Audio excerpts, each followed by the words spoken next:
అందరికీ నేను కోరుతున్నాను, ఈ సంఘటన ఏదైతే జరిగిందో ఇది చాలా దారుణమైన సంఘటన. ఈ సంఘటనని భారతీయ జనతా పార్టీ ఖండిస్తూ ఉంది.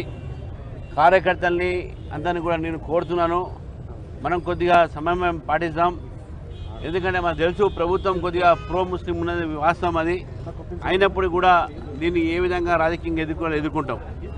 ఇక్కడ తెలిసింది ఒక అమ్మాయి వాళ్ళ హస్బెండ్ అరెస్ట్ చేశారని.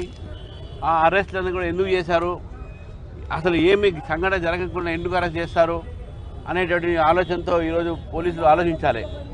కాబట్టి నేను డిమాండ్ చేస్తూ ఉన్నాను, ఎవరినైతే అరెస్ట్ చేశారో వాళ్ళని పోలీసులు వెంటనే వదిలిపెట్టాలి. పోలీసులు వాళ్ళని వెంటనే వదిలిపెట్టకపోతే భారతీయ జనతా పార్టీ దీనిపైన చాలా తీవ్రమైనటువంటి ఆందోళన చేయాల్సి వస్తుందని చెప్పేసి కూడా తెలియజేస్తున్నాను. అంతేకాకుండా మిత్రులారా, ఈరోజు నేను మాట్లాడుతున్నాను డీసీపీ గారితో, ఎవరైతే అక్రమంగా అరెస్ట్ అయి ఉన్నారో వాళ్ళని వెంటనే వదిలిపెట్టాలి. శాంతి కాముకులు మనం, శాంతి గోరెటోలో మనం.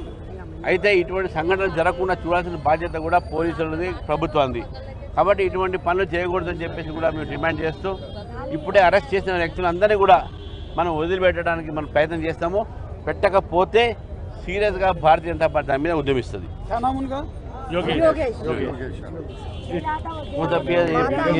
పంపిన డీసీపీ పంపించారు చంద్రమోహన్ రైట్ మాట్లాడు.